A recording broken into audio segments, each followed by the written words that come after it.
What's happening, people? It's your boy Patrick Tyrant, aka you know what? You should know that by now. If you've been tuning in, you should know how the motto goes, how the saying goes. And if you are here for the first time, thank you for finding my channel. I don't know how you found me, but you have. So please smash that bell so you can tune in and watch more of my shows. Hit a like, so obviously it pushes up the channel and helps me and supports the channel and the algorithms. Drop a comment in the box below. Let me know where you're tuning in from. Let me know what you think. Let me know your thoughts. And yeah, man, welcome. Hope you're good. Hope your week's gone well. And if you're a Spurs fan, I'm sure you're feeling quite good right now. I think well, if you're living under a rock and you didn't know the scores and you didn't know what was going on, we played Brighton on Saturday, 3 o'clock kickoff, away at the Amex. Tricky ground for us, tricky team for us. Last season, Brighton beat us twice. We were 2-0 up at their home ground in October and ended up losing 3-2. As they said, Spursy, bottling a lead. 2-0 is always a precarious scoreline, but yeah, to be 2-0 up and end up losing 3-2, that wasn't good. And then last game of last season, fresh after the Europa League hangover, after we had won the Europa League, we played Brighton on the last game of the season at home.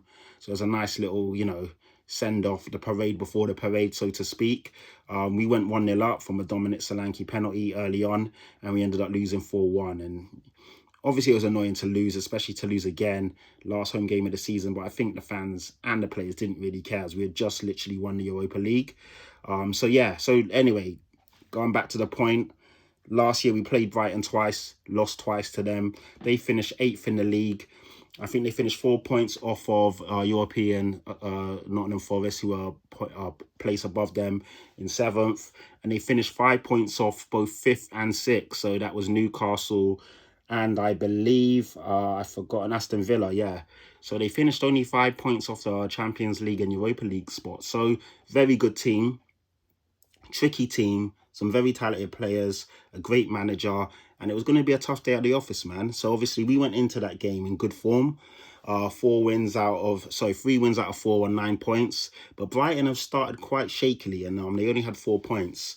4 points out of their first 4 games. I think that was just 1 win in 4, and it was their worst start in 5 years, funnily enough. And as you know, Brighton are not scared to sell some of their best players. They sold João Pedro to Chelsea in the summer, and they're always happy to refresh and, rejig and go again. And I think they're still finding their feet at this moment in time. But with that being said, we knew it was going to be a tricky game, and it started off, we started off well. We were on the front foot, looked sharp, created a few good chances, and then literally just like that, we find ourselves a goal down. And it was quite a weird one because it reminded me shades of like Ange last season. Both centre-backs very high up on the halfway line. Mickey van der Ven and Romero pressing their forwards, and literally a ball over the top to Minte. And he looked off to me, and I think Romero was chasing him down, and I think Romero kind of stopped running thinking he was offside. Minte rounded the keeper, lovely bit of decision-making and skill, and then slotted the ball into an empty net.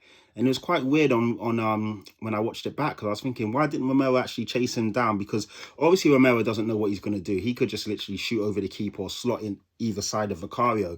But as he rounded the keeper, he narrowed his angle, and it took him obviously a lot longer to get to the goal.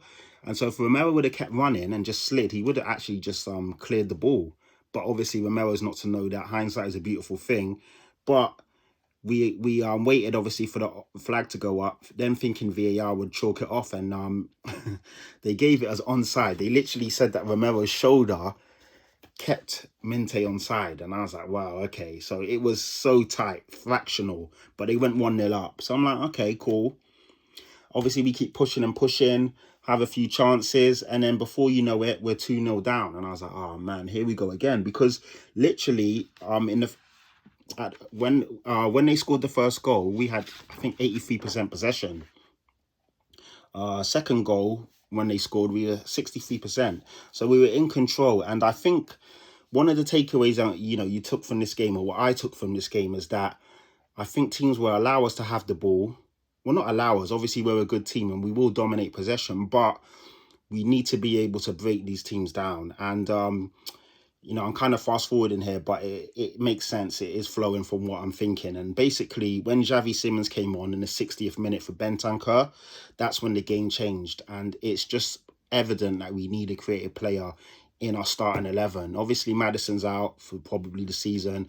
Kulusevski will come back probably around January. So at the moment, our only real creative midfielder who's got the skill, the finesse, the pizzazz, to really unlock teams and break lines is Xavi Simons. And when he came on, you could see that. We obviously went in with a double pivot of Bentancur and Palhinha. And that's great for, I'd say, for the big away games. But when you're playing a team at either home or away and you're expecting to dominate possession, I don't think you need two of them. You need one, either or, because it allows us to bring in a creative player like a Simmons to get on the ball and actually make things happen. And once he got on the ball, we started to tick. He was obviously cutting in and, dribbling past players and creating chances. And he had a few good opportunities to score, but he just changed the game, and you can see already how good he is and the difference he's going to make. He's still finding his feet. My only gripe with him is that I did feel he was a bit soft at times and he was a bit easy to bundle off of the ball.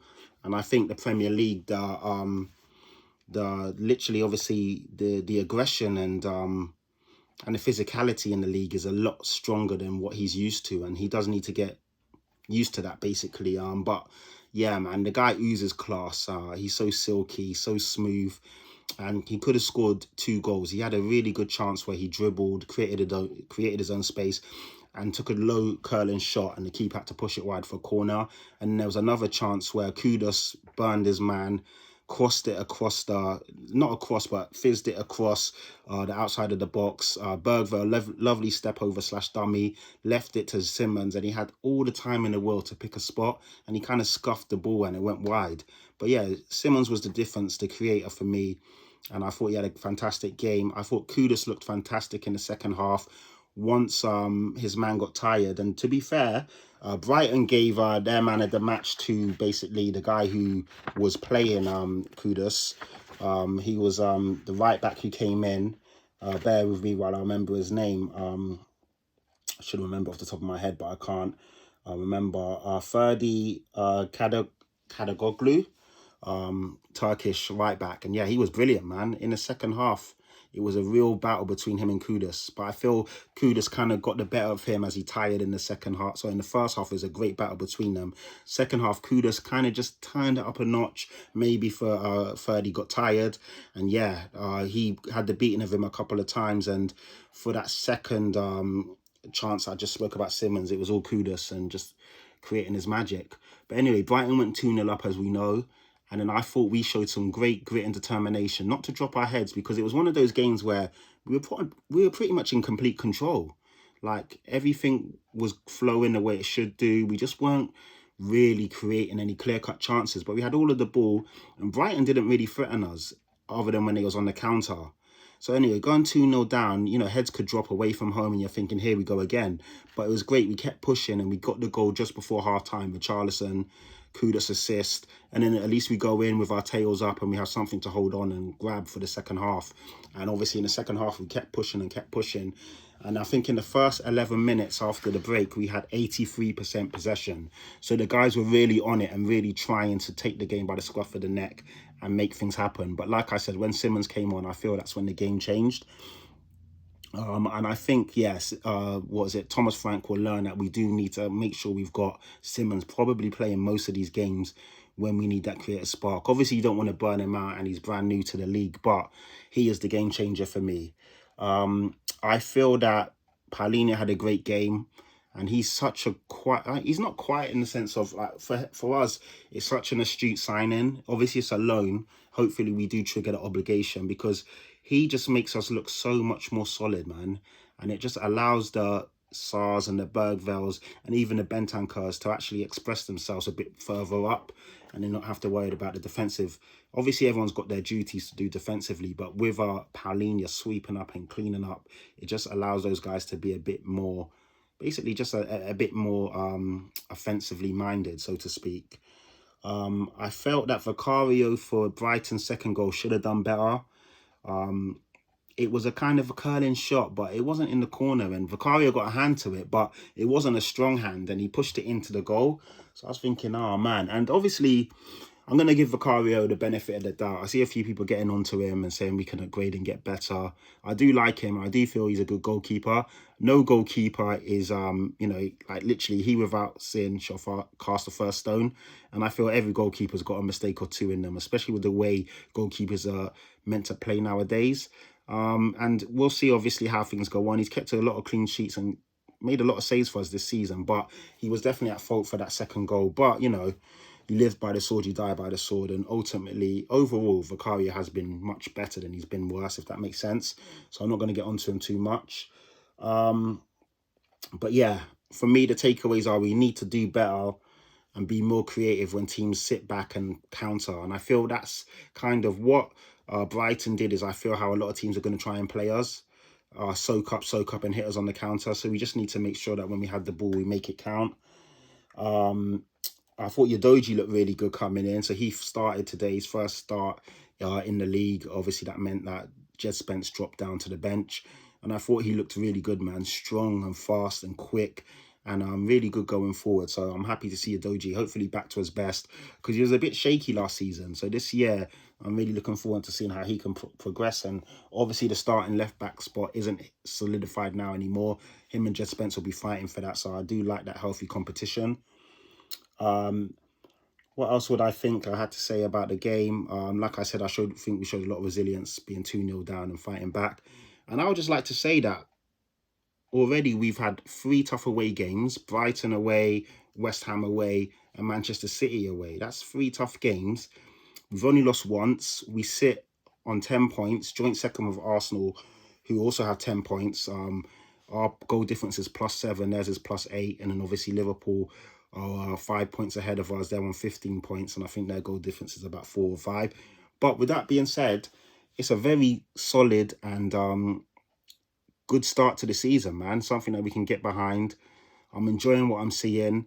I saw something different on the weekend, and I saw, like I said, and like I think Thomas Frank would have learned a lot about his team and his players after that performance, how they got stuck in, how they never said die, how they showed resilience, how they showed fight, hunger, the tenacity, and also the bottle to make sure they kept going. Even when things didn't go their way, their heads didn't drop, and they kept pushing and kept pushing. And it was a great game, and Brighton are a good team. Like I said, they're good value for that point. They're a solid team. They're going to take a lot of points off teams this season. I mean, they've already beat Manchester City, and I feel that they will obviously, show a lot of fight, and they will take points off a lot of teams. But yeah, happy with what I saw. We've got Doncaster at home in the Carabao Cup on Wednesday. Then we've got Wolves at home on Saturday, and then I think the week after, so Tuesday next week, we've got Bodo Glimt away in the Champions League. So 3 decent games coming up. Really looking forward to seeing what happens next. I'm really enjoying what I'm seeing so far, and I still feel there's a lot more gears for us to kick into. So even though the start's been positive, I still feel Thomas Frank is still trying to figure out his best 11 and what combinations work. And as he gets to grips with that, we'll see a much better Tottenham. But so far, so good. Enjoyed what I saw. Obviously you always want to win, but if you can't win, do not lose. And yeah, come on, you Spurs. Smash a like. Share this with your football people, and I'll catch you soon, man. Thanks for tuning in. My name's Patrick Tyrant. Shout me, show some love. Have a good week. Have a great week, actually. And yeah, come on, you Spurs.